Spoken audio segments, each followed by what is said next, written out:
D'accord. L'arrêté d'engagement des enseignants, hein, des enseignants contractuels, des anciens enseignants contractuels communaux, on va le dire comme ça, certains ont reçu. Ils sont enseignants communautaires. D'accord. Ils enseignent Communautaire. dans les communautés. D'accord. Non, comme j'ai dit, Oui, tout comme à j'ai fait. parlé de contractuels là, on D'accord. suppose qu'ils sont maintenant fonctionnaires, c'est ça?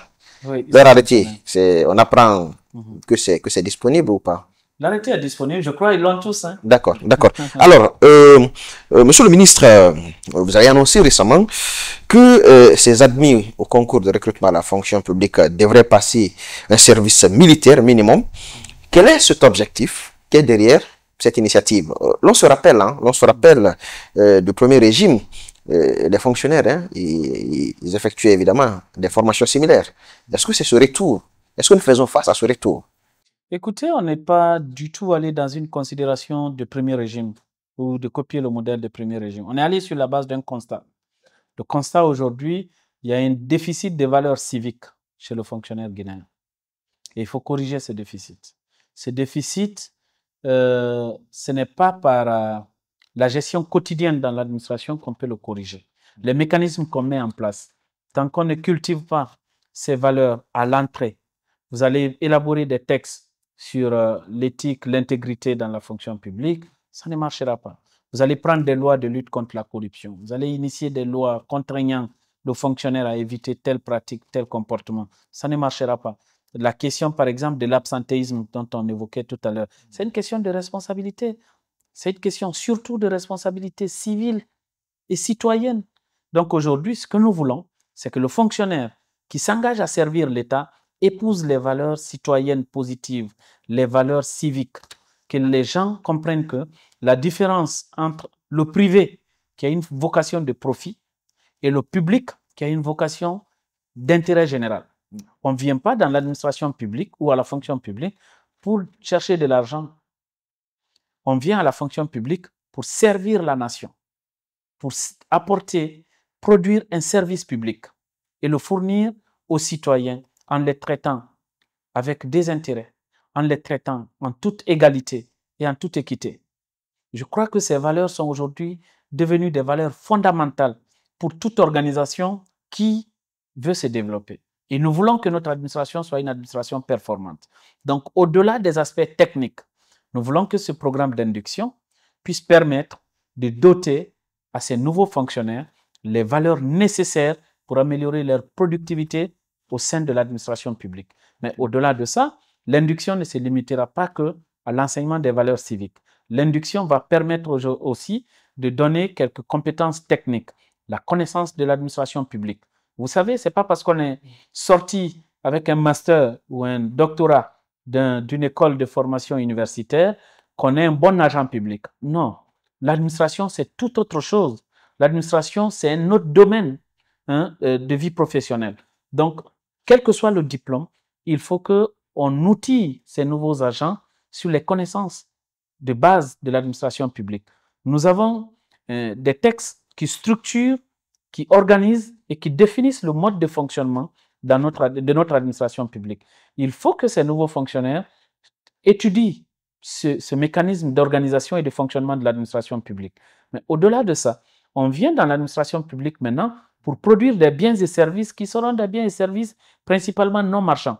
Donc, les techniques de production de ces biens et services, ça va avec certains savoir-faire. Donc, pendant l'induction, ils vont apprendre aussi ce savoir-faire. La rédaction administrative, l'élaboration des notes techniques, des rapports d'activité, des procès-verbaux, des comptes rendus. Donc, ils vont apprendre, n'est-ce pas, à étudier ces aspects strictement techniques pendant cette phase d'induction pour qu'après, quand ils rejoindront leur poste, qu'ils soient utiles pour les services pour lesquels ils sont recrutés. Okay.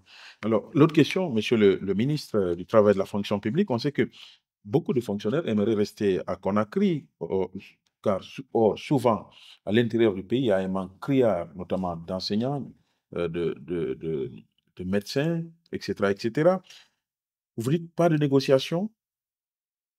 Qu'est-ce que vous avez à dire aux fonctionnaires qui ne seraient pas prêts à rallier l'intérieur du pays? Vous savez, je vous ai déjà dit que le président de la République, dans sa vision, c'est de créer une administration publique qui améliore l'accès aux services publics par tous les citoyens. Et les citoyens ne sont pas qu'à Conakry. Ils sont à Yomou, ils sont à Mandiana, ils sont à Kassa, ils sont à Soro. Donc, pour le président de la République, il faut que l'administration soit présente dans ces coins où le citoyen se trouve. Et pour lui, il faut que cette administration, à travers ses agents, offre des services de qualité. Et pour offrir le service de qualité, il y a aussi la proximité des besoins. Donc, il faut que le service public soit proche des besoins, n'est-ce pas, des populations. Donc, pour répondre à cela, nous avons opté pour la consolidation du processus de décentralisation et de déconcentration de notre administration. Je vous ai parlé tout à l'heure du transfert des crédits désormais effectifs. Tous les départements aujourd'hui transfèrent 20% de leurs dépenses de fonctionnement au service déconcentré.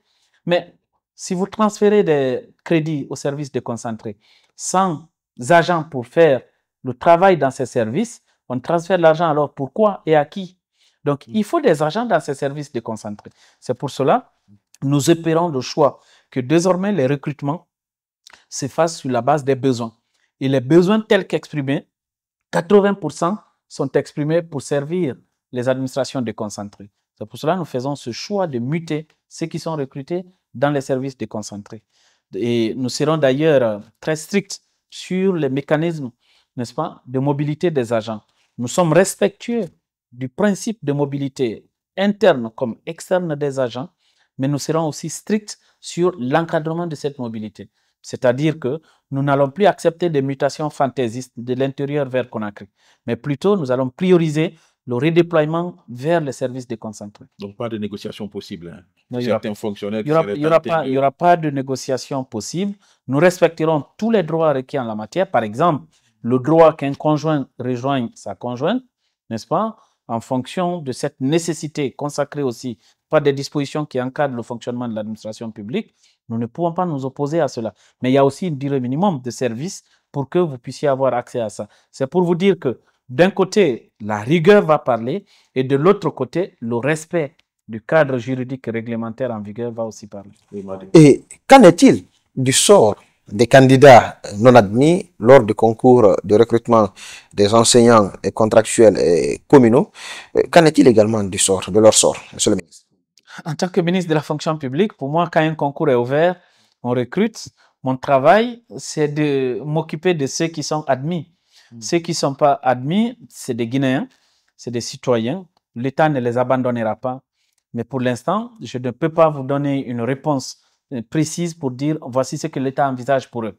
Ils sont dans une république, il y a des programmes d'accompagnement des jeunes qui sont en situation de recherche d'emploi.